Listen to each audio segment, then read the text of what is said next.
All right, everybody. Hello, hello. Welcome back to another edition of That's Canon. Whoa, explosions everywhere, kids. It's getting wild and crazy.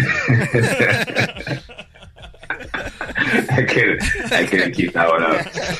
Oh man, how you guys doing? Oh, what is that sound? Oh, sorry about that. My bad. Your mic, it picks up so well that is just loud. All right, guys. So this is another edition of That's Canon. This is, I think, our 9th episode, maybe 10th, 9th episode. Sorry, I'm tired. No, I'm not tired. I'm hyper as a mo. But we are here to talk comic books, and that's what's important, yo. Ooh. Dave, do you want to take a stab at freestyle? No. Technically, that did right with you. I know, right? Like, that's how I was trying to do that. I'm happy that someone appreciated that. Like, it's a joke within the joke. So, that's amazing. To my left, we have Dave from squared-idea.com. Hello. Yeah. Dave, anything cool going on you want to tell the people before we start? Not much. Just that in regards to the squared-idea world, Mike Wilcox's The Fathom is soon going to have physical copies. I believe he's getting them this week, actually. Well, this episode comes out in like... Oh, yeah. So this week being 9 weeks to 3 months from now. So it's out. Just go buy it. That's like, go back in time about 2 months and then go buy the book. So send one to the crew. Yeah. There's definitely going to be some contributions to the Franklin Armstrong Collective for your help in the publicizing of everything. Although I believe you guys are mentioned in the book, actually. I think, you guys have a page. Yeah, I think we have an ad. Yeah. I think we already have an ad, which is pretty sweet. But yeah, I like that you're like, it's out this week. I was like, guy, that's 9 weeks from now. So yeah, so for those of you guys listening, we are going to be doing these shows. We record these shows quite a bit in advance, and then we release them over time. But seeing as we're talking about comic books, and there's nothing, specific to, or time specific, so time relevant in the episodes that we do? No. If we do, we're going to do a little... Sorry, Topes? And if they are, then whatever. If it's not topical anymore, it's just not topical anymore. Yeah, there you go. That's what it is. But yeah, okay, so that's squared-idea.com. Guys, check out the website. If anything, just go to the website and check out all the cool stuff that they have going on over there. Mm-hmm. And then, Tobes, anything you want to tell the people while we start, where they should check you out, where they can get a sample of this wonderful intro? At that fit dude on Instagram, and on SoundCloud, look for Abstract. AB-STRAQ. Everything's got dashes in it these days, kids. Everything's got dashes. You gotta have the dash. It's how you get around the copyright stuff. Is that a thing? And then, change a couple letters. Put a dash. And then I'm Brian Holiday. You guys can check me out on Instagram at Brian Holiday, HOLIDAE. And once again, this is That's Canon. We are part of the Franklin Armstrong Collective. It's a podcast produced by the Franklin Armstrong Collective in association with squared-idea.com, and it's available on franklinarmstrong.com. And since I said available instead of available, I'll say that again. It's available on franklinarmstrong.com. And I'm not even going to cut that piece out. I'm going to leave it in so people can hear how ridiculous I sound sometimes. It just gives you personality, bro. There you go. I'm human, just like you. I put my pants 2 legs on at a time. I've seen it. So yeah, this week we're going to be discussing a comic. Because this wasn't one issue. How many issues was this? No, this is it. This was the one issue. Yeah. Oh, it seemed kind of long. No, it's because it's there's a specific term for it, but it's like essentially like 2 comic books in one, but they sell it as one. Oh, okay. It's a specific style. I can't remember the name of it at the current moment. A digest or something? I don't know. Or something like that. Okay. Something like that. So this week we're going to be doing Batman Chronicles. This one is The Gauntlet from 1997. It was written by Bruce Canwell and Lee Weeks, and the color and separations were done by Matt Hollingsworth. So this one came out 20 years ago. Well, at this point. Oh, that makes sense. Yeah, exactly. You guys got to take consideration when you're reading shit. I mean, I can tell you right now. Anyways, hold on. Let's get to the elevator pitch.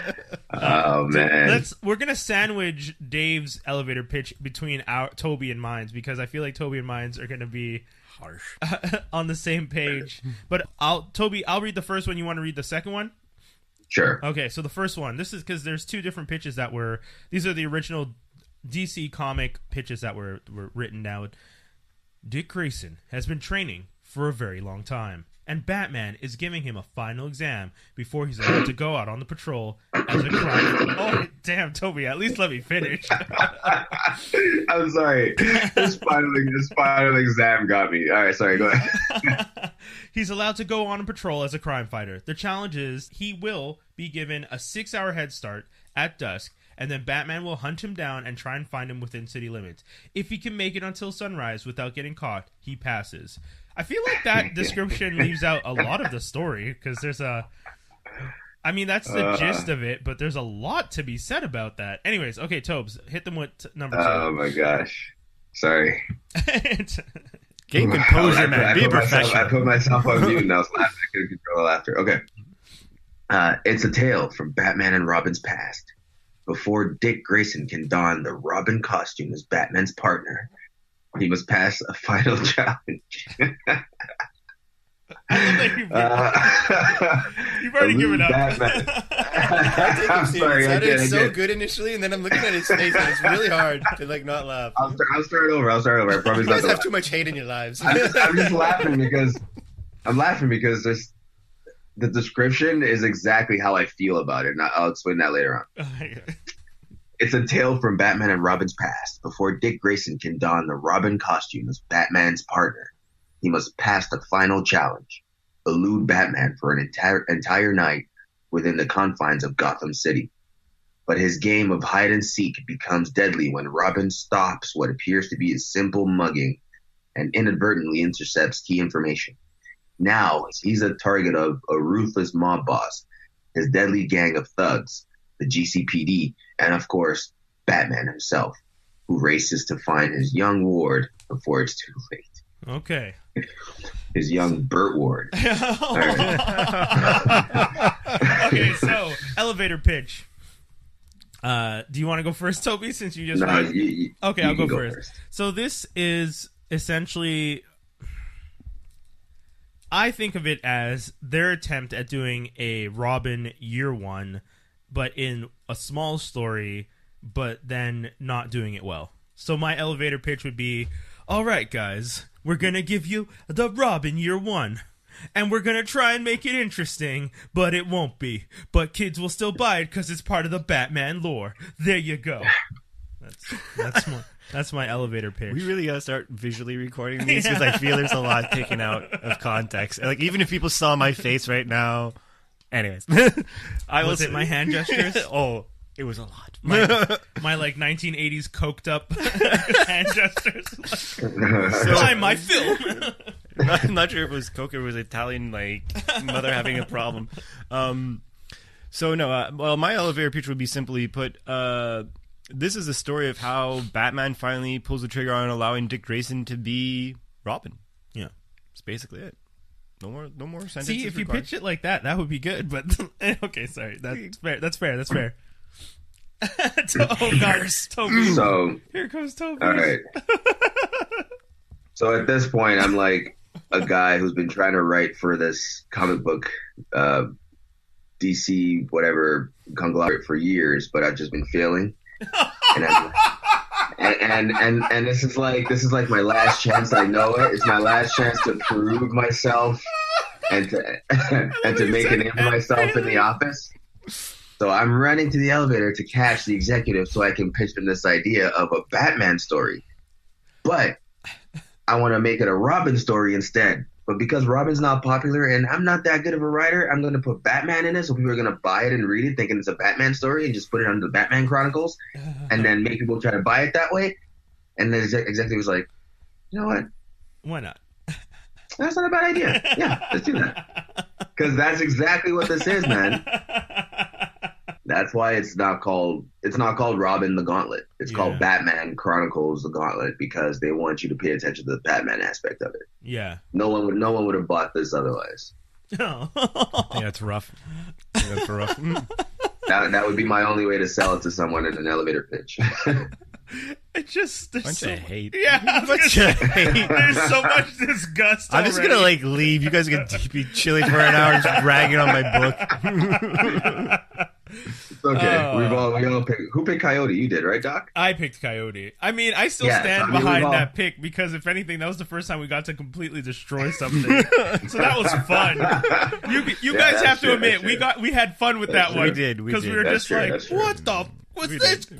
Yeah. All right. It's all good. It's all good. I will be the voice of reason for all the Robin lovers out there because there's clearly no Robin lovers. I'm a huge Robin fan. I just felt this story. Anyways, no. That's the review. Yeah, that's the review. That's the review. So composure and shit. Okay. Deep breath, everyone. Oh, that's why this seems familiar. This is like, you know that movie Tag that's coming out? Oh, this is like the premise. This is not. It's kind of like hide and seek and tag. This whole comic book. It's anyway. Yeah. Okay. So. Strange. Guys, as we do every episode, one of your favorites. You've been saying it from the beginning, even though we don't know that for a fact, but we believe so.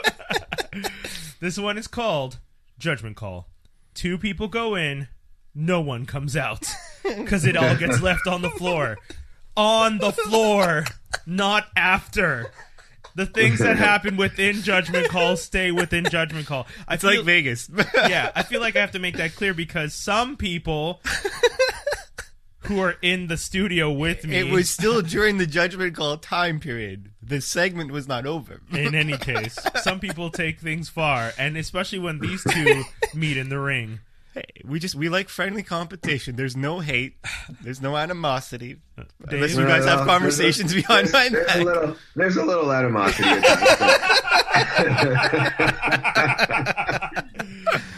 definitely no hate. There's definitely no hate. So, Dave, do you want to do the intro? Well, it's Judgment Call. It's the time to fight for your character's right to be in the spotlight. We give each other 2 minutes to 3 minutes. 3 minutes, yeah. You had 2 minutes because you were being a jerk. Because I was being penalized.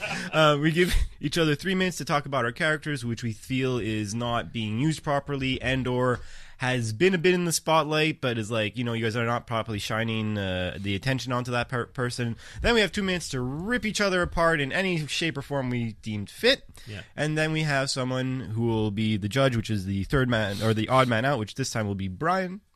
Yeah, I'm the judge. Yeah, and as it always goes, judge decide who goes first, etc., etc. So it's in your hands, sir. Alrighty then. So do you guys have your characters ready? I'm pretty sure I know how I'm doing. Yeah? Yeah. You guys are okay? Mm-hmm. Okay. I'm going to let Dave go first. Chill. Okay. All right. I have the timer up here. Tobi, when it's your turn, I'm going to do hand gestures because you can't see the timer, unfortunately. Apologies. But there's a big timer on the screen next to your face now so that Dave can just see.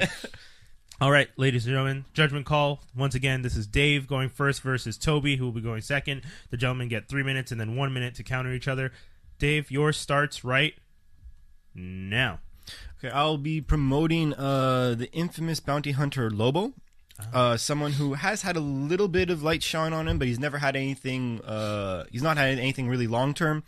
He's a very interesting character. He's the last surviving member of the Caesarian race.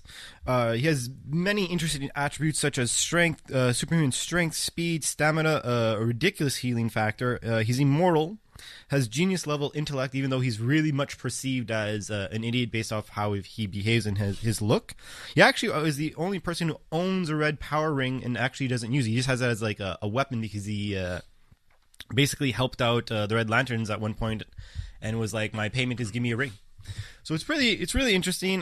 He did have a short run a few years ago, a 16-issue series, which I'm hoping we actually might review on this show in time, which shows that he was actually cloned, and there was 2 versions of himself. One was the old version that you may have seen in the Superman animated series, where it was like this guy, every time he jumped on screen, like you'd hear rock and roll music playing in the background, very gritty, very biker-like.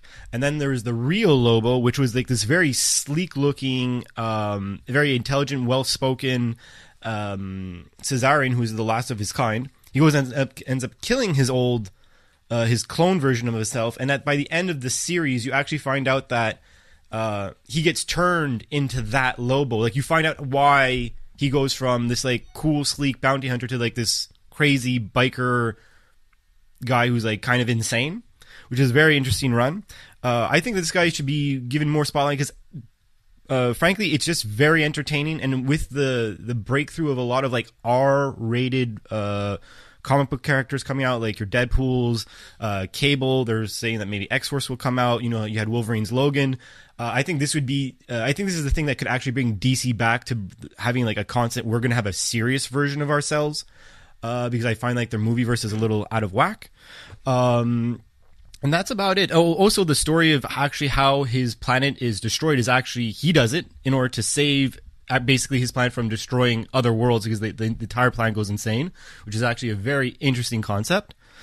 And he's basically, in short, and hate to swear during these things, but he's entertaining as fuck, to be quite honest. And he could take on almost anyone. He's a very underrated character in regards to his abilities, and he definitely deserves to have a bit more presence in the DCU. And he's the best anti-hero, I think, one of the best anti-heroes that they have that's not utilized. Okay. Done. There you go. Okay. So 15 seconds left, but that's so good. You used your time well, good sir.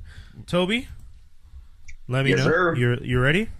I'll give you a live long and prosper when you have 30 seconds left. That cool? Okay. All right. Cool. I probably won't need it as usual. Yeah, that's fair. Yeah, you always end up. Okay. Ready? Starting. Set. Now. All right. Can't believe you chose Lobo. Anyway, my character for today is a guy who we've barely seen, actually. We've seen him in, I think, 2 seasons of a TV show. Barely made an appearance in the comic book, and he's under a different name in the comic book. His alias is the same, but his actual name. And the character is Aqualad. This is a character created by Brandon Vietti, Greg Weisman, and Phil Barassa for the TV series Young Justice. And the one I'm going to pretty much speak to, Calderam. He is, as it turns out, you find out in the second season, he's Black Manta's son. And he ends up going undercover to infiltrate his dad's organization and prove that he's the son and stuff like that. But at the same time, working for Young Justice and the Justice League in defeating his father. I think there's a lot to be told here. You can tell a story of a broken kid because, again, his powers and abilities. Oh, let me actually start with his powers and abilities first. He can manipulate water pretty much the same as Aquaman. He also, just take a look here, he can adapt his eyes to see in the darkest of ocean bottoms. He has actually these 2 water bearers weapons. I don't know how else to describe them. They're kind of like blades, but with. Can you describe them, Doc? I would say they're like lightsabers, but water based. Mm-hmm. Yeah, they're like water based. They can also adjust as. They can also adjust the weaponry.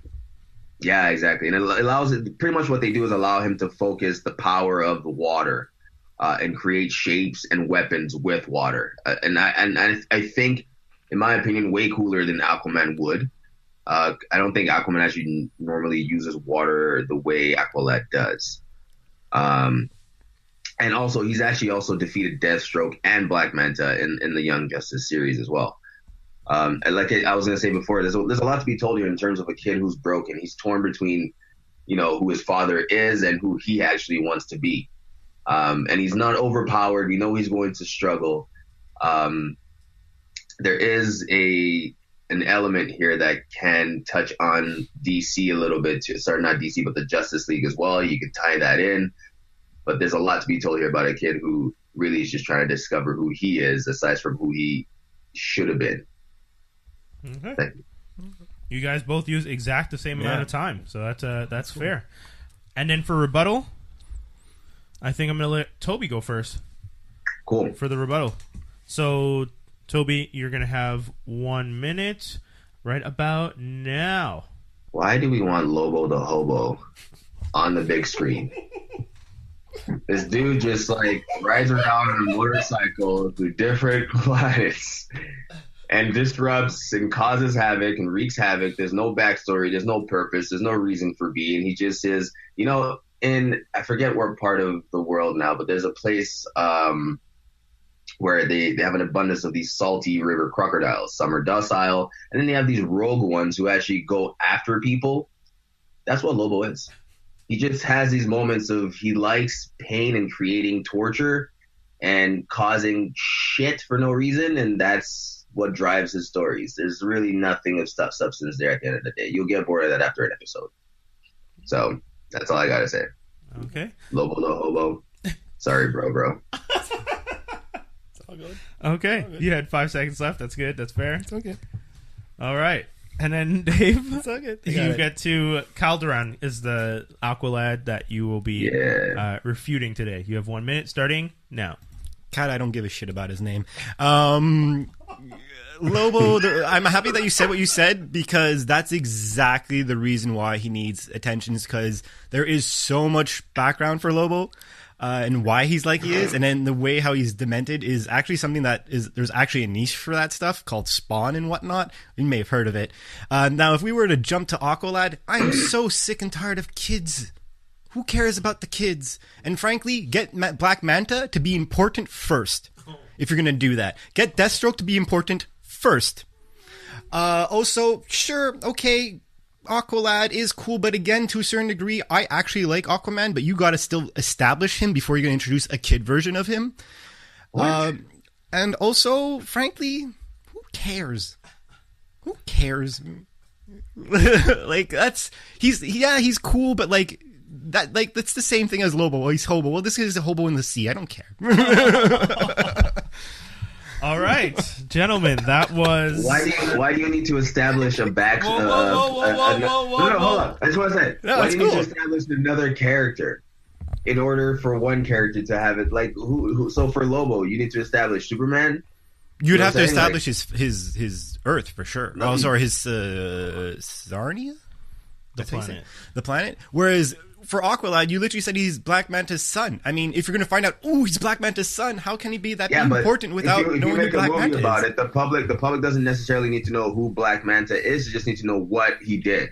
That's fine. And who is, like, you don't need to know personally who Boys, father is. I stopped. Boys. I've You both continued. I tried stopping, and you both jumped in and didn't continue. I like how he's putting his hands up saying I stopped. Like he's innocent in all this. I'm just putting my hands up. So there you go. So now, Dave, I'll go to you first. A lot of the things you said were very interesting. Lobo is, you did introduce a lot of interesting facts about Lobo. You did you did discuss the kind of cloning aspect, the last of his planet story, and a lot of stuff, which sounds very interesting and sounds like it would be a good continuation. However, I will point out that you had enough story that you were able to explain that these are jumping points and these are things that have been covered. That's fair. But it doesn't mean that it's not interesting and I wouldn't want to see more of it. It's just that I would have to read this other stuff first. For sure. Which is fair. So what you were saying, Tobi, Calderon, a very interesting character, primarily television-based only. I mean, there is a small introduction in the comic book. There are two Aqualads. He's under a different name. He's called Jackson Hyde in the comic book. Yeah, right? There's like two, because it's a guy with dreads, right? Yeah. Yeah, so, I mean, discussing what you were both saying about establishing things, that already is something I would want them to figure out as to why Calderon couldn't have been brought in as Calderon and the Jackson Hyde thing. But that doesn't mean I'm not interested. Because one of the things that I only asked this for clarity as the judge is Jackson Hyde the son of Black Manta in the comic book? Do we know that? Is that established? Yeah. He is? Okay. So it really is just the name is different. Exactly. Okay, that is interesting. I will put out a compliment. That's actually a really smart name considering the eventual story. Like, he's high because he's good, and then you find out that he's Black Man. That's kind of smart. Oh, that's sorry. very, I'm Yeah. giving a compliment. Yeah, that would be interesting. You don't get an extra minute next Yeah, time. I know. So, I mean, it's hard because both of you made cases for why it'd be interesting to read about both of these characters, or if anything, get their own shows or whatnot, more representation of them in general. as for Lobo, Lobo's had a very good run in the comic books, but not a lot. I don't feel like he's had a great representation in any of the other mediums. He's had very minor representations. He's done cool things, but I mean, because he's depicted as a villain, they don't tend to go with him very much. You did explain that the anti-hero is quite popular right now, which would work in Lobo's favor. The idea is that he's a bounty hunter, which would be very interesting. There's a lot about bounty hunters these days, though. I mean, Boba Fett's going to be coming out with a movie at some point, and so on and so forth. So I feel like the Deadpool comparison, Deadpool himself is a little bit of a bounty hunter in a sense. He's a mercenary. Yeah, he's a merc. Yeah, so he's a bounty hunter in the sense that he has a mission to get someone, but he doesn't have to bring them back. He doesn't bring them back. He just kills them. As someone who's watched Young Justice and seen all of it, I do really enjoy the character, Kyle Calderon and Aqualad. I think that the character was well written for the show. He's even recognized by Batman as having leadership qualities. I feel bad doing this, Dave, but I think I would be leaning towards Calderon. It's all good because honestly, he did a great job. Yeah, you did a great job, Tobi. I'm not gonna lie. Only because, and I'll tell you this: it's not actually as much. And Tobi, no offense to what you said, you did do a good job, but it's actually I get it. But it's more to the fact that that you said for Lobo, you had so much story for Lobo already. Yeah, exactly. Yeah, you know what I mean. I buried myself. That's it. And it's more just that you had so much story already that the idea of needing more is interesting, but there's a lot right there right now. Whereas there's Aqualad has nothing. There's almost nothing. I agree. I didn't really have much to say because there's almost nothing. I agree, and I won't lie. I haven't gotten a chance to see Young Justice yet, but okay. Yeah, Robin and Aqualad are the reason why I want to watch it. Yeah, so I couldn't say that because obviously I'm gonna lose it. Yeah. It's like throwing in the towel. So because I mean, what you said about Lobo and Tobi, we've said this before for each other's different judgment calls. You did make me want to read those titles. Whenever you bring up stuff, and that's one of the advantages of you being a comic book fan. Like when you talked about Gambit's Hard Sun, and when you talk about that's still one of my favorite ones. Yeah, I'm looking forward to reading all of them because you described them so well, and you made the Lobo run sound so interesting that I want to read it. But I haven't read it, and I don't know if I want to read more. But I know that it's there, so I'm willing to read that. And then for Calderon, because he's only been depicted as one of an ensemble cast in an animated series that we're luckily getting a third season now, but it may never come back. Yeah, DC Universe, which is going to be DC's streaming service. We're not being sponsored by DC in this episode, by the way. I know we're doing Batman, and both characters were DC, and I am going to talk. Yeah, and I'm going to talk about DC Universe right now. But DC Universe is going to be launching soon. We don't know when, but they've already announced a gambit of shows, and Young Justice Season 3 is one of the shows that they're going to be talking about. They've already released some initial art that is available online. We've posted it on our Instagram. If you guys want to check it out, you can go to @AStrongFranklin.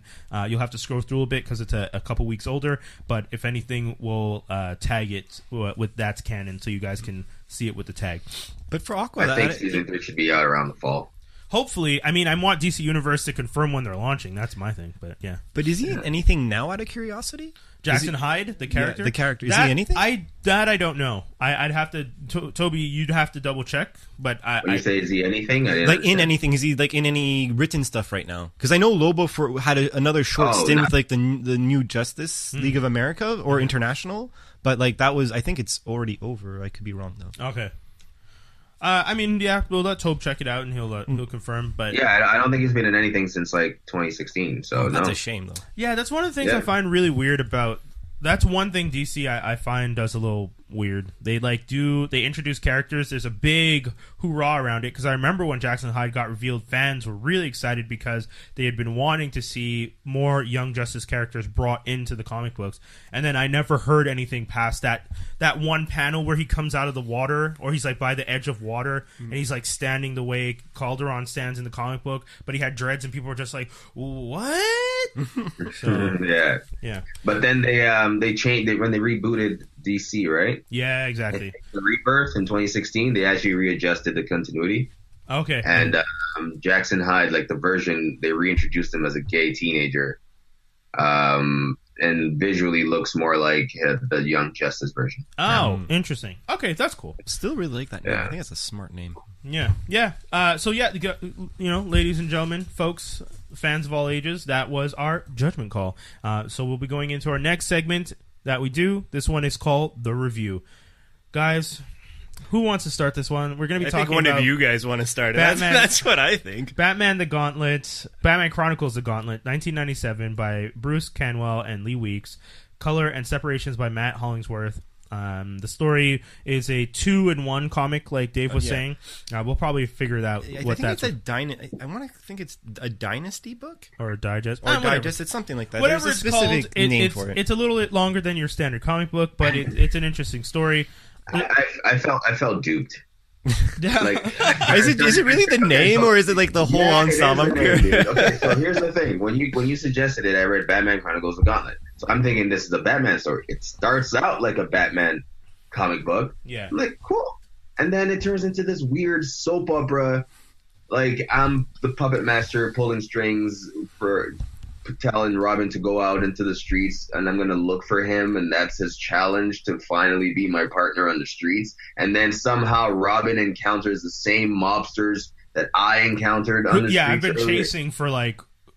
Yeah. So here's the thing, and I think I understand what you're saying.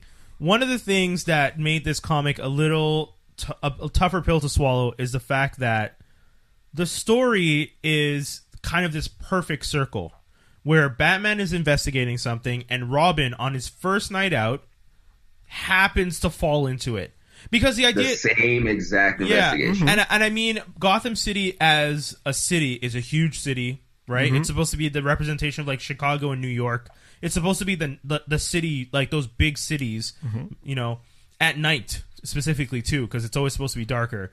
And Robin, who gets left at dusk by Alfred to do the gauntlet, in which he has to survive a night without being tracked, or not tracked, but without being caught by Batman before sunrise, literally falls in to the random mugging that he thinks. Yeah. And it turns out to be the exact major case that Batman has been working on for months. And then Robin, and because he witnesses this guy getting shot. Yeah. Spoiler alert. This guy who got shot gives him the clue. Yeah. He's like, here's the clue that everyone's been looking for. Like, and Robin, obviously not knowing what's happening, doesn't know if it is a clue, because the guy says it's a deck of cards. The guy gives to Robin. I do like and that Robin's like. Yeah, he's like a teenager, and when he looks at the deck of cards, it's just nude girls. Yeah. And like, even the way, and I get what you're saying about the Burt Ward moments. They might as well have put a panel being like, "Gee willikers!" Yeah, exactly. He's like looking at the cards, and he's just like, "Wow!" It's like a kid who's seen porn for the first time. Well, it was. There's no internet at that time. I right? guess, yeah. You know? But it was just really. I will admit that panel was pretty funny, because it was just like it literally could have been "Gee willikers," because he opens the pack and there's like a girl, and he's just like, "These pornographers," and I'm like, "Oh my god, little Robin, you little bird, you're so scary." So lame. Well, but yeah, go ahead. So lame. Well, I understand your guys' plight. I'll say that I understand the plight, but the reason why I liked it is because I feel like this has happened in other stories where you see two different people doing different things, and then they end up both finding a similar clue, and then they find each other at the end. Yeah, that's happened in many things. Actually, there's a book with Spider-Man and Wolverine, and book with Wolverine and Shatterstar actually that has a very similar twist to it. And this is a very popular thing for like movies and whatnot. Sure. But I will ask you this. In those scenarios, is the archetype, like the architect, I should say, of the story, so Batman, the one that is both chasing and setting up the perfect in like randomness? Because like in your story, Wolverine's working on X, Spider-Man's working on Y, but it's not like Wolverine sent Spider-Man to do something. Yeah, but this is like, let's put it this way. This is very similar to one of those stories where you see two good guys who don't know the other good guy, right? And then they end up fighting, and they're like, hey, no, we're fighting for the same thing. Let's go figure it out. Yeah. This is something similar to that, but this is not them fighting. Right now? There you go. Martha. Martha. That's a whole other rant. I don't want to get on. But the one thing that and this is maybe my bias. First of all, I really liked the artistry. It really reminded me of Batman the animated series, and the actual storytelling really reminds me a lot of the Batman animated series which I personally loved as a kid. So I was drawn to this book. Okay. The other thing is, you know, you could hate on the you know, they obviously have like some Adam West, Burt Ward moments in this book. Yeah. But the thing that I really liked about it, this is and I agreed it throws you off because of the name of the book, but this is really setting up Robin, Dick Grayson's Robin, and if you read this book, Dick Grayson's all over this book. You see all the different shades of Dick, his seriousness, his G. Willikers side. His G. Willikers side, his brashfulness, his youthfulness, his Batman was very monotone in this. Yeah, very. His what's that word? Contempt? Is it contempt? His for criminals? No, it's compassion for others and whatnot. Yeah. His ability to be like, oh, it doesn't matter if you're black or white. It doesn't matter if you're a villain or not villain. If you're dying on the street, like, you shouldn't just die alone. That's true. Because like, at the time when he does save the guy that got stabbed, the mugging, he doesn't know who this guy is or what this guy is. And when he finds out that the guy is, because the guy says to him, Gordon's deck of cards. Mm-hmm. At that point, Robin's just like, wait, so is this criminal working with Gordon? Is Gordon on the take? Exactly. I mean, you know, Gotham at that time is, you know, a lot of the cops are corrupt. So I do appreciate that Robin is unsure about who he's working with and what he should do. I don't get me wrong.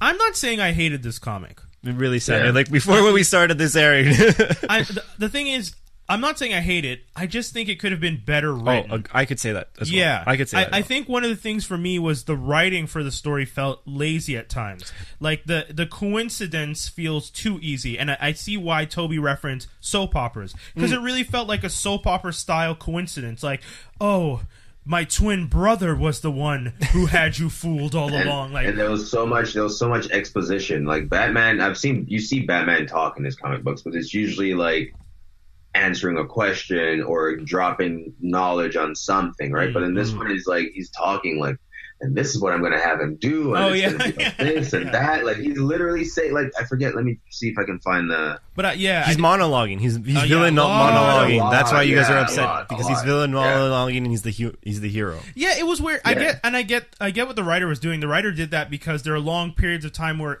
all the characters are alone.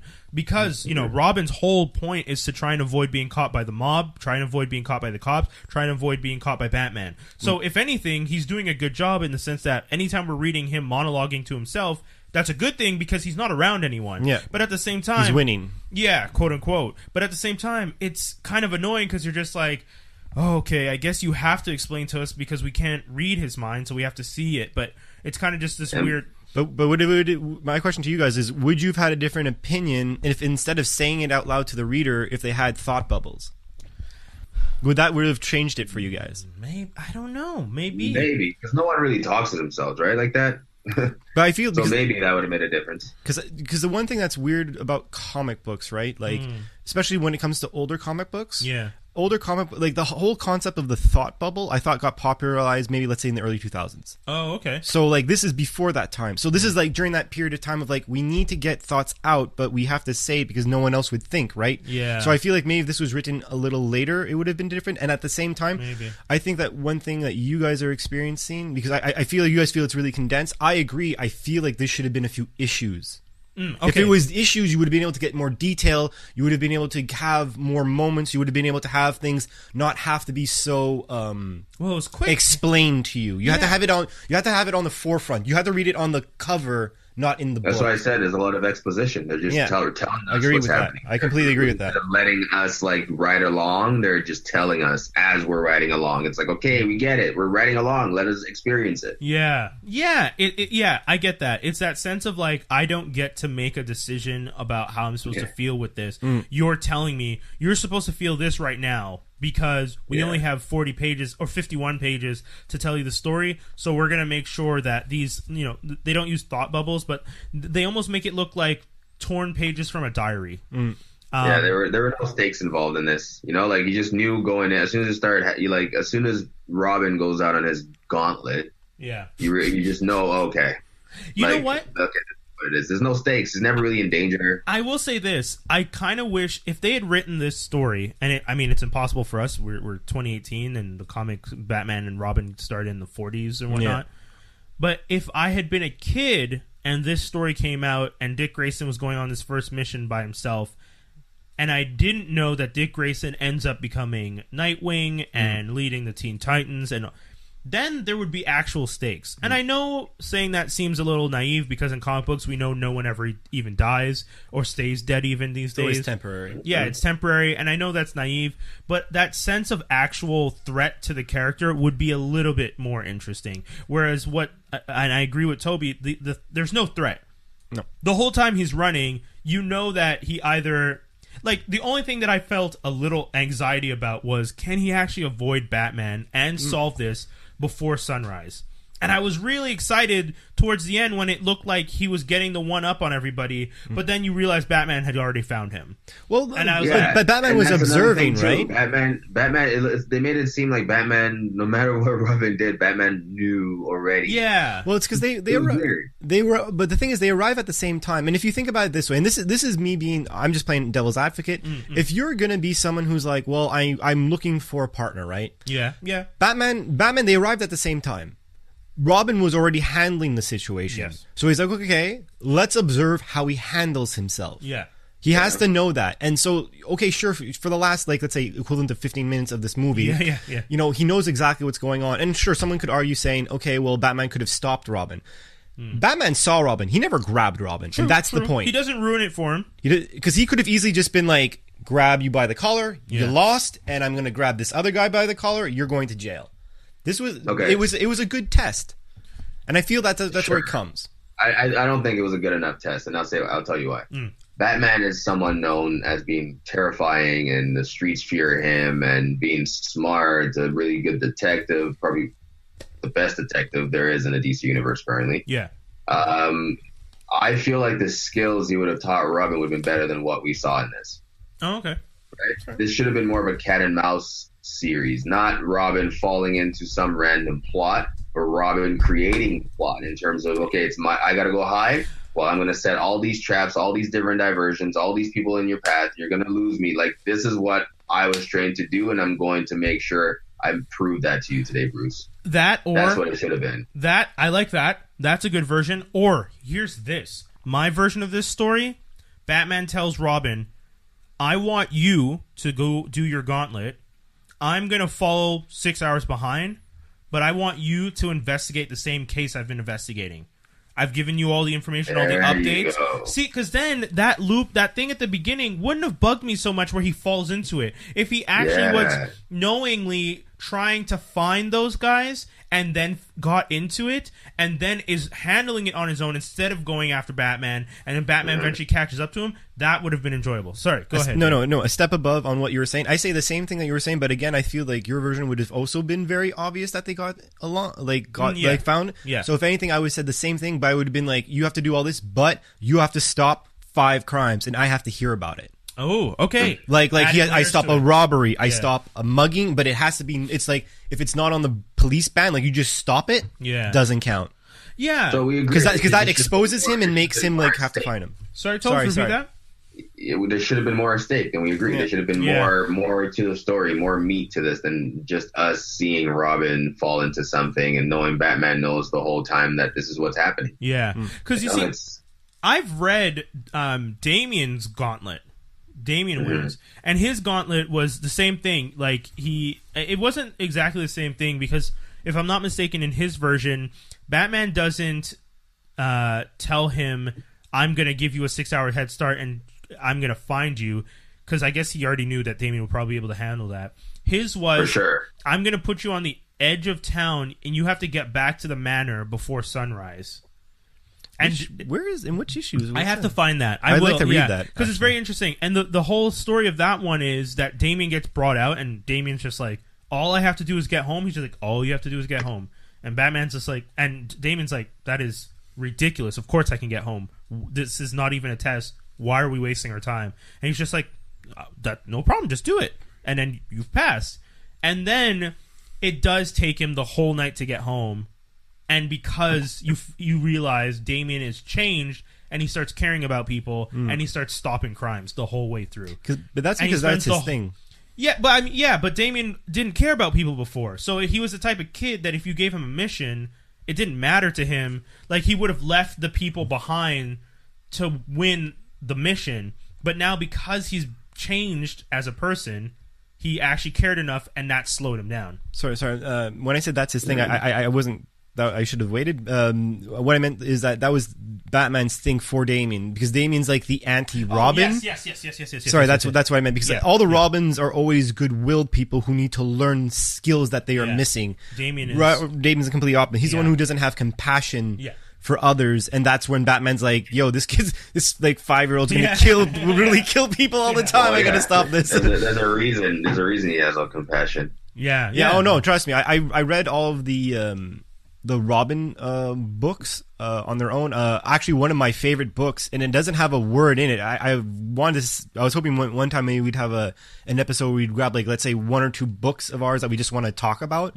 There's one Batman and Robin book. It's the one right after Damian dies, quote unquote. Oh yes, and I read that. It's just images. Yeah, I didn't read it. Yeah, you read it, you look at it, but it's one of those things. And like by the end, I swear to God, I was almost crying when you see because not to spoil this for anyone, but in this book, after Damian dies, Batman goes through a series of events. You don't hear him talking, but the last one is he's freaking out in the Batcave and he breaks everything.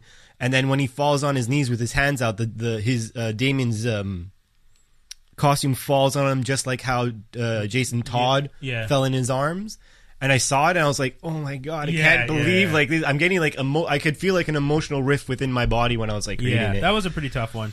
But yeah, I mean, if anything, I think we get one of the important factors is the fact that we haven't even talked about the supporting characters because they almost feel inconsequential. Yeah. I mean, the story really is about Robin. I get that it's Batman Chronicles and that, it's within the Batman lore. And we did discuss the fact that if anything, we would have probably changed the title to be a Robin title had it not been part of the Chronicles line. But and like they should have. Okay, if they kept the version that you said, that the villainry should have been way better.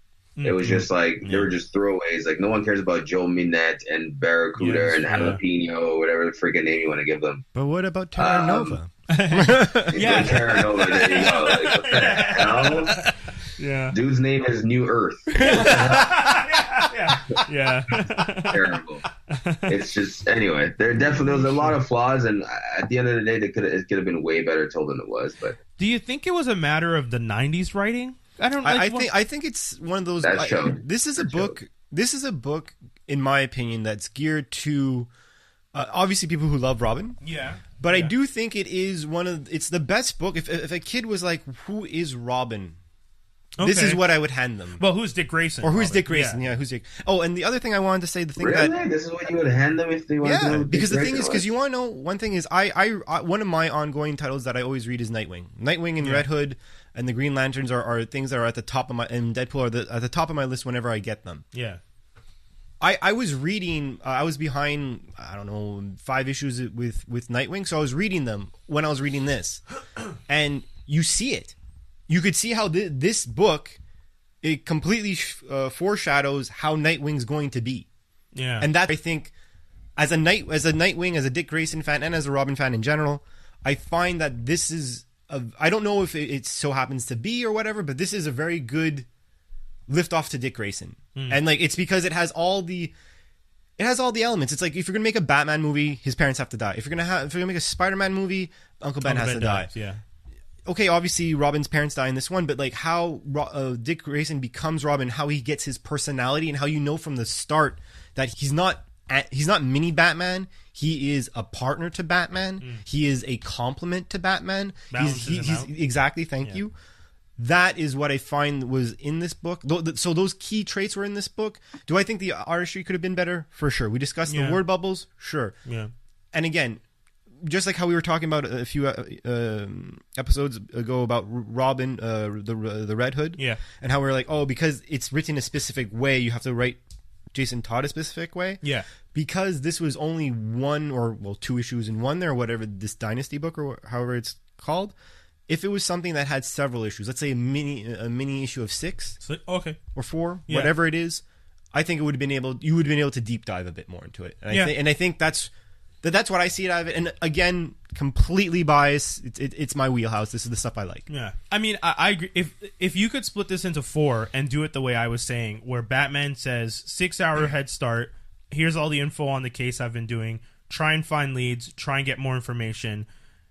If I catch up to you and you still haven't brought anything new to the table, then you fail. If I catch up to you and you have more information, it's not even a matter of like, if I catch up to you by sunrise, it's a matter of when I catch up to you, you have to have more to offer on the case. So the fact that he would have even had the cards by the time Batman caught up would have led to him passing. Because it's more information than Batman had at that point. Well, or does he? Because technically he knows... I mean, he does meet with Gordon, but I don't think he knows that it's the cards. No. But that's what I'm saying. No. Okay, yeah. When he would have met... Like, let's say... Because even if... Same story. He meets with Gordon, he finds out about the cards... At that point, you still have the fact that Robin has the cards. And Robin investigated. And then that whole scene at the end where Batman's just like, you should have gone to Gordon. And he's just like, well, I couldn't go to him. I didn't know if he was corrupt. Like, he doesn't say that, I think. But the whole idea of why he didn't go to Gordon is possible corruption. And that's good, because then it's Batman shows up and it's just like, okay, so here are the lessons you could learn. Like, you know, this is, you know, that's not a bad way of thinking, but you could have done it. Exactly. And I still think, like I said, I think, like, you know, Tobi, you probably you probably dislike it more than I do. Based on what you think so, because I would have preferred, if this was actually a Robin trial thing, I would have preferred it just be between them two. Yeah, be like a challenge between the two of them, and Robin setting the traps. And this, I mean, they kind of alluded to it a bit in this, where Robin left a clue for Batman. Yeah. He was egging him on. Like, and stuff. I wanted more of that. Like it's I do. I agree with you. That is an interesting aspect.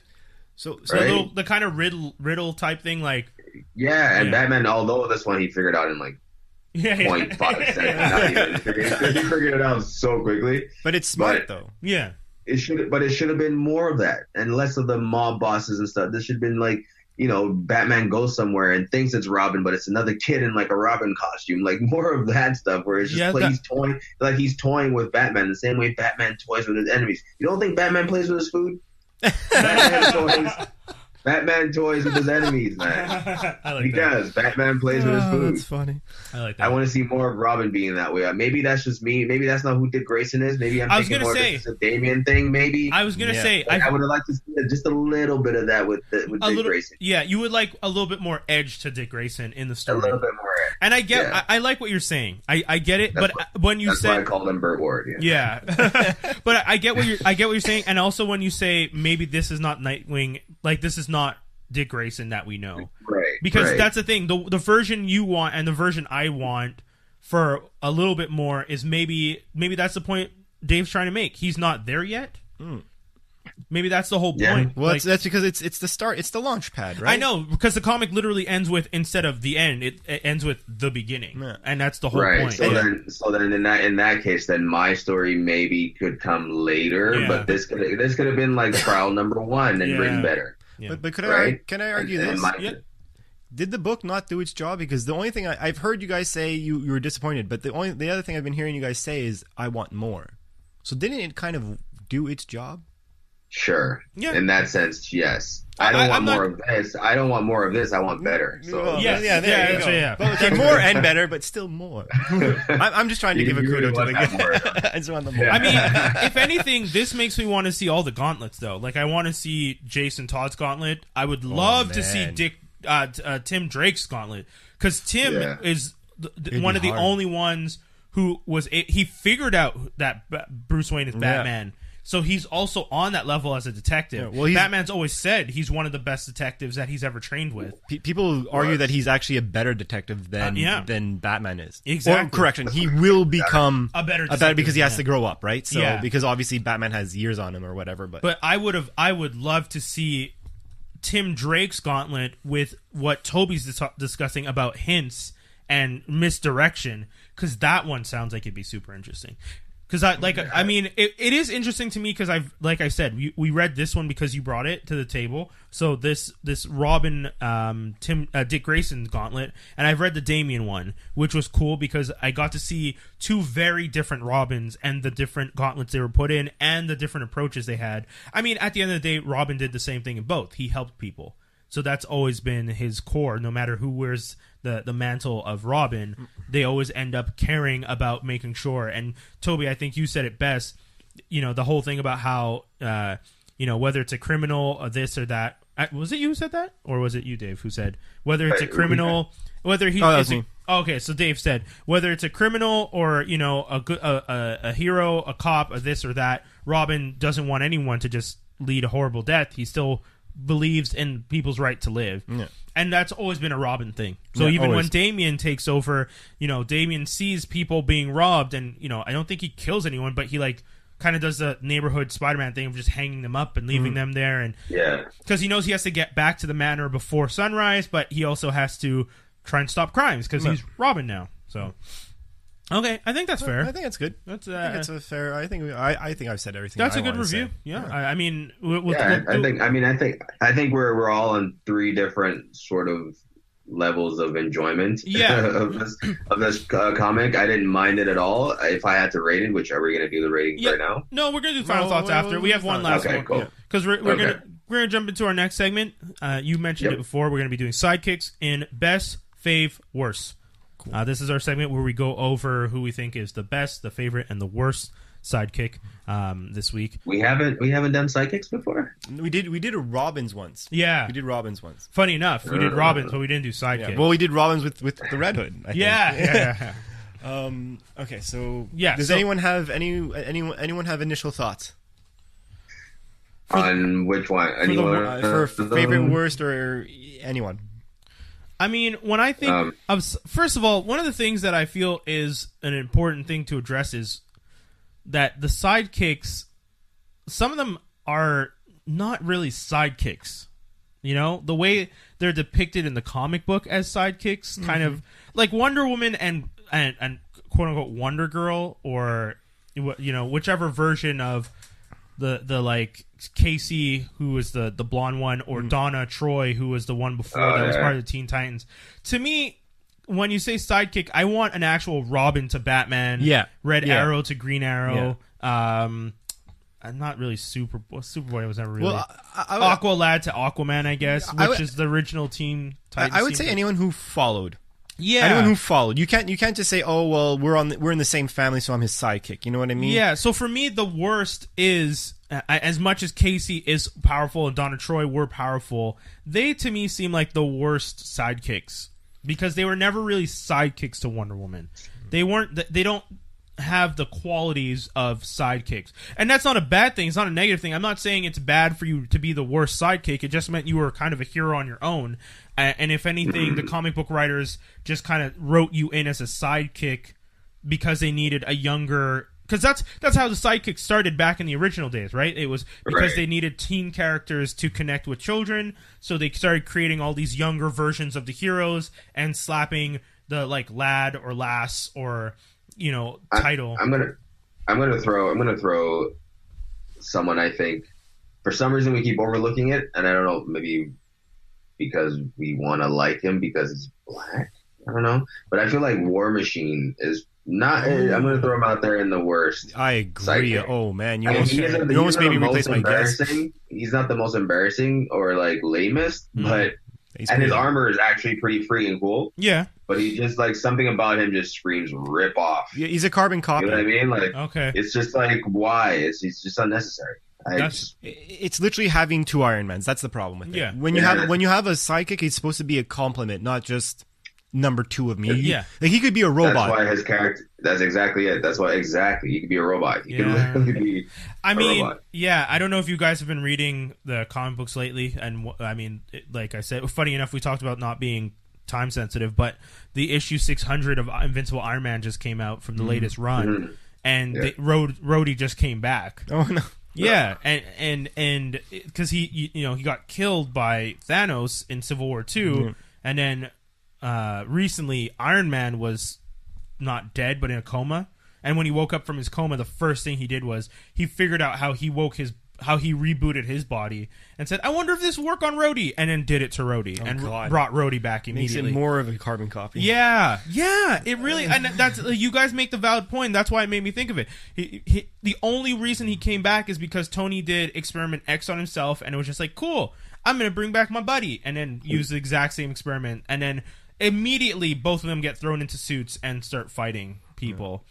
And you guys make a valid point. But I try to think of him as his own character because they try to establish him as someone else a little bit later on. Yeah. His relationship with Carol Danvers, his military background. He really is a soldier. He's part of S.H.I.E.L.D. You know, it's not going to translate to the movies at all. Yeah. It didn't change the fact that in the comic book he as a character really is the black copy. I mean, not black. I shouldn't. Yeah. His race actually never had anything. Carbon copy. Yeah, it's true. That's one of the. I will say this: one of the few characters where his race didn't play. It wasn't like, oh, you know. Yeah, that's agreed. I know what you're saying. Yeah, he's always with Iron Man and he's always in a suit. So his race was never really a big factor. No. But sorry, go ahead. If we're gonna stick on a Robin topic, then I think if we're gonna pick a bad Robin, which I'm gonna do. Okay. Jason Todd. Oh my god, I'm not even looking at you anymore. I was gonna say throwing up the sable all over the place. I can't believe you. He's maybe an okay Red Hood, whatever, you know. But he's doing a great Red Hood. His Robin stint was pretty brief. It was. Okay. He was a pretty inferior sidekick as far as all the Robins go, man, compared to the ones Batman has been choosing. I would say he was only inferior because of his situation. But I will agree. I'll agree with Tobi though. And he didn't listen, you know. Like, but more just because he like if you look at him, he has anger issues. He is right. Like that's a problem because that leads to making poor decisions when the quote unquote rage takes over. Sorry, It's just one thing I wanted to add to Tobi's point because I'll back it up in this sense. Fans did technically vote to kill him. Yeah. So like he did not live up to the Robin standard maybe. Yeah. But I think after his death and everything after is actually an amazing story. Sorry, Tobes, go. Was it fans who voted for him? Fans voted to kill him. Yeah, they had a 900 number. He was about to die, and the question was, do we save or do we kill Robin? And you called one number to save him and one number to kill him. And right. It was like, it was like a landslide. 80, like 90%, some crazy number to kill him off. So I'll give you that much. I think people just wanted to because they had the chance to do it. They did. but you can't get people the button to kill someone. You don't think people are going to? Yeah. I would say though the worst in my opinion. My worst sidekicks in general would have been Batmite. Would have been one. I hate Batmite. I hate that stupid little shit. What about or the girl from the what about the Legion of Superman's super pets? I don't even get me started. Wow, that's a can of worms, my friend. That's a can of worms. And then super horse at one point. I would also say, actually, if anything, Batman has Damian has the worst pet. He has Bat Cow, which actually has like the skin all across his eyes is actually naturally a Batman symbol, so that's why he called him Bat Cow. I mean, that's a whole other thing. But the other person I would say is actually one of the worst sidekicks is actually Deadpool's Bob. I don't know if you guys know him, but it's like this guy, the Hydra agent. He's a Hydra agent. And like he keeps on flopping sides. Like he's with Deadpool and not with Deadpool. And then at one point in time, Deadpool's like, it's during the Dark Avengers when he's trying to extort money from what's Green Goblin? Norman Osborn. Yeah. And he actually writes because he finds out that Bob was working for him. He's like, oh, I want 2 million scratches out 10 million and 24 scratches out 12 hours ... I killed Bob. I killed him. So what about Best? I would say Dick Grayson's Robin because in my opinion whenever someone thinks of a sidekick that's probably the first person they think of. That or Little John. Little John? Like Robin Hood. Oh. I'm talking about base like in the sense of like affected like everyone's perception from going on for. They're the two people when I was a kid, that's what a sidekick was. Yeah. For me, I think I'll say my favorite. I'm still not sure who the best is. My favorite was Wally West. Is Wally West Wally West to me was always, as much as once again very much a carbon copy, in the short time. And again, that's the one thing about some of these sidekicks. They were never like sidekicks. Like, I feel like Wally didn't really. I mean, in the comic book, in the like George Perez era of DC, when they did the whole Crisis, Infinite Earth, Crisis and whatnot. Yes, at that time he was a sidekick, but because I never actually got to read those titles and I didn't grow up with them, I guess I have a different perception of him. But I got to read old Teen Titans, like 70s Teen Titans, and I did see what he was in that team and how much he looked up to Barry and how much he cared about Barry. And that, to me, one of the things as a sidekick was he very much wanted to maintain the name of the Flash and the mantle and the respect that the Flash had, and as a sidekick did his best to honor that. And then when Barry, sacrifices himself in that story, Crisis of Infinite Earths, he takes up the mantle because he's just like, someone needs to stand for what the Flash stood for. And I mean, and Wally to me has always seemed like he genuinely cares about, like, he's a good guy. Like, he doesn't like, he doesn't want to kill. I mean, none of them want to kill, but his rogue gallery, he actually wants to help reform them, which I think is interesting. Yeah, I'm still not sure about the best. I think my favorite is Wally, and then the worst. Actually, my worst, and I don't know if some people consider this character a sidekick, but I feel like the character was depicted as a sidekick a lot. Jubilee. Yeah. Because Jubilee is a sidekick. Jubilee, it feels like she's depicted as a sidekick to pretty much the entire X-Men team, specifically Wolverine. Yeah. She's literally the sidekick to the whole team. Yeah, yeah, but she has obviously a clear crush on Wolverine. Yeah, I mean, even when it's her dad, more or less. And even when they do the all-access crossover between DC and Marvel, she ends up with Robin. Like, that's the storyline. Oh, really? Yeah, they end up as a couple. They start liking each other. So that kind of like teen, and that's the thing. She's always been like that teen. So it was probably Jason Todd. Yeah. Let's see. My favorite. Yeah, I'm still trying to think about my last. Not that easy. Yeah, because that's the.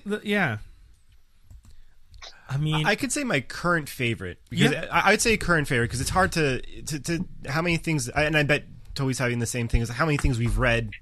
Like, it's hard to like say this is the one. Well, I was gonna say, because I'm not sure who is the main here. Okay, I'll explain. I think my favorite sidekick is Hit Girl. But I don't know if I'd that's an amazing call. Nice. But I don't know if I'd call her a sidekick because she's the one who trained the main character. So I don't know. I'm kind of torn on that. I feel like she, if anything, she's just like sidekick to Big Daddy. But she's just like Wally. Oh, there you go. She's just like Wally, right? Like she does it and then she takes over the mantle. It's just like how Dick Grayson, although he became Nightwing, he eventually comes back and becomes Batman when Batman's gone, right? Right. But for me, I think my favorite at the moment, and it's only because he's so the opposite of everything else, and I don't know why. I've never liked reading little shits, but I like reading this little shit. Damian. And I know it's weird, a lot of my suggestions are all Batman related, and it's because my head's in it because of our discussion. But Damian is just fun to read. And he's had his own independent books where you could tell that he's still a sidekick even though he's having his own adventures because he's still communicating back to like home and whatnot. But he's just an interesting little shit to read, I gotta say. When they first introduced him, it felt forced, and I think that's why a lot of people resisted at first. But over time, they've gotten to settle in on the character and write and give him some better sort of character traits that are more digestible for people reading it. Because you can't make him come and be all arrogant and stuff like that in sort of Batman's world, right? Yeah, exactly. It just clashed too much at the beginning, I think. For sure. I think because I spoke about him earlier, my best sidekick for today is going to be Aqualad. And again, he's kind of like in that sense where, he's not really a sidekick, but he is right now. But he eventually, I think, he is a leader. I could see him leading, I could see him leading the Justice League. Like, he's just got that quality, that trait, kind of like Captain America does. Cool. Yeah. Guys, I really don't know who the best would be for me. I'm honestly thinking of all the side. I think because once again, one of the things I find hard with if I was to say no, because even Arsenal isn't necessarily the best sidekick. Who's the iconic sidekick to you? That's how I would say the best is. Who's the one that when you think when you say sidekick, yeah, it's always Robin. You're right. That's well, I'm not trying to sway your guys' opinion, but that's just to try and give like a thought, a direction to the thought. Yeah, I mean that is the most iconic and best representation of a sidekick in a comic book. It really was Robin because he was the first, and in that case, Dick Grayson. But then when I'm trying to think about it, and I'm trying to think of all the characters and all the different like heroes, and I'm trying to think specifically in Marvel because I feel like DC, there's just so many sidekicks, as DC was all about creating the teen sidekick characters, and Marvel already had teen characters to begin with, so they didn't really tend to create sidekicks. Jubilee was the only one. Marvel doesn't really have, like, the only one I can think of is Wong, Doctor Strange. I was thinking that. That's a good but one. He's not the best. He's just Wong. He's just Wong. Wong is cool. I like Wong. That's because Marvel has more teams as opposed to individuals. They have a tendency to do that. You know what? If I was to say, once again, not a sidekick, but Kamala Khan, Miss Marvel, as a sidekick to Captain Marvel, or as someone who takes on the mantle, I think she's the best. You know why? And I'll say it for this. During Civil War II, when Carol Danvers was using Kamala to like gather up potential criminals, and eventually Kamala stands up to her and says, "You're wrong." I think that's what makes you a good sidekick. Being able to see when your hero has done wrong and standing up and stepping up to them and being like, no, how you're going about this is wrong. And deciding that as a hero, you're going to do it properly. And that's what Kamala did in the story. In the story, she eventually breaks off from Marvel and goes against her and realizes the way she was approaching the situation was potentially dangerous and was actually leading to, like, by them trying to stop things, they were inadvertently creating those same situations, which was a very interesting aspect of Civil War II if you guys want to read it. But yeah, that's why I think she's the best. So for me, the best is Kamala Khan, Miss Marvel. My favorite is Wally West, and the worst for me is, like, I really don't. I mean, Jubilee and the Wonder Woman sidekicks, because I really feel like those ones were just really poorly done, always poorly represented. Anyways, that's mine. You want to do your summation? By the way, I think that's actually. I don't want to take anything else, but I think one of your characteristics is actually one of the characteristics that defines best sidekick is when they outgrow. Yes, because if you don't ever outgrow, because that's basically saying you're a follower, not a partner. Yes, that's a good point. Yeah. Okay. And then, I'll say my summation, I guess. Well, it's obviously Dick Grayson for me, with a little bit of a shout out to Little John because of what I said. Definitely my favorite right now would be Damien. Although I'll give a quick shout out to Launchpad McQuack. I just gotta throw that because of Darkwing Duck is one of my favorite things as a kid. And then definitely Batmite, 100% Batmite. The worst. Fucking God, I don't want to. And Toby, you said War Machine for worst. War Machine for worst. Favorite was I can't remember right now. I should have written it down. You guys remember what I said the favorite was? It was Aqualad. Was it Aqualad? Oh no, you never made your choice on favorite. You were stistill. You said no. Hit Girl. Hit Girl, Hit Girl. And then Aqualad. Wow, but I can't remember that. You did bring up Aqualad. I put him up in there as like best as well because there's no real best for me. Okay, so Aqualad as best, quote unquote. Yeah, and then Hit Girl is favorite, and then War Machine is worst. Okay, that's a really decent lineup. Okay, guys, final thoughts. We're going into the final segment here. Once again, we are reviewing, and we have been reviewing, Batman Chronicles, The Gauntlet from 1997, written by Bruce Canwell and Lee Weeks, color and separation by Matt Hollingsworth. So, I mean, final thoughts. I mean, this one's, if anything, we could just give our, because we said quite a bit in the review, so I would say we just give our grades on 5, right? Yeah. I would give this 3.75. Okay. I'll give it 3.75, and but if I were to put my complete bias in it, like if I were to not be professional, it would be like a 4.25. On my end, I think I'm leaning towards 3. It's not a fail because I actually did enjoy it, but I think there was a lot of room for better writing. but I still think it's an interesting tale, and I do agree with what some of the things Dave said about being a good introduction. So 3 on 5. Tobes? 2.25. There you go. 50. That's not bad. Not bad. That's not bad. It's no Coyote, right? We already know the bar is Coyote. I forgot what I gave Coyote, actually. Probably I think zero. I don't think anyone gave it a pass. We all killed it. Poor what's his name. Okay, well, guys, that was the whole episode. We want to thank you guys for tuning in to another edition of That's Canon, and hopefully you guys are checking us out on the website, listening to this on the YouTube as well. That's awesome. We appreciate it. Anywhere that you guys are listening to the podcast, or if you've downloaded it, we appreciate it. We're really excited to always be doing this show. Dave, did you want to tell and remind the people about anything? Well, just, always come visit us at squared-idea.com or on our Facebook or on our Instagram.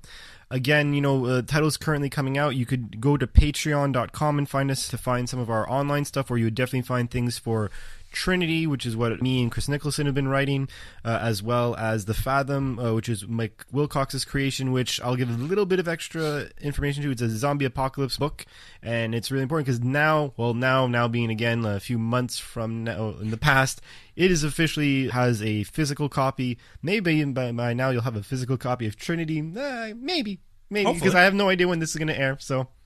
We'll put that out there. But no, just try and find us on Patreon, and if you like what you see there, you could definitely contact us to get some hard copies of stuff you like. Okay. And Tobes, anything you want to tell the people? See y'all next episode. That's it. That's all, folks. Once again, you can always check us out. FranklinArmstrong.com's the website. On Instagram and Twitter at @AStrongFranklin. If you ever have opinions or thoughts on some of the things that we've posted, please write them in the comments below on the FranklinArmstrong.com post on the website. It's just below where you're listening to this, hopefully. Or on Twitter or on Instagram in the comments. Anywhere you want to reach out to us, hit us up. And that's pretty much it. Thank you so much for tuning in. We'll be back on the next episode. Peace, everybody. Bye-bye. Peace.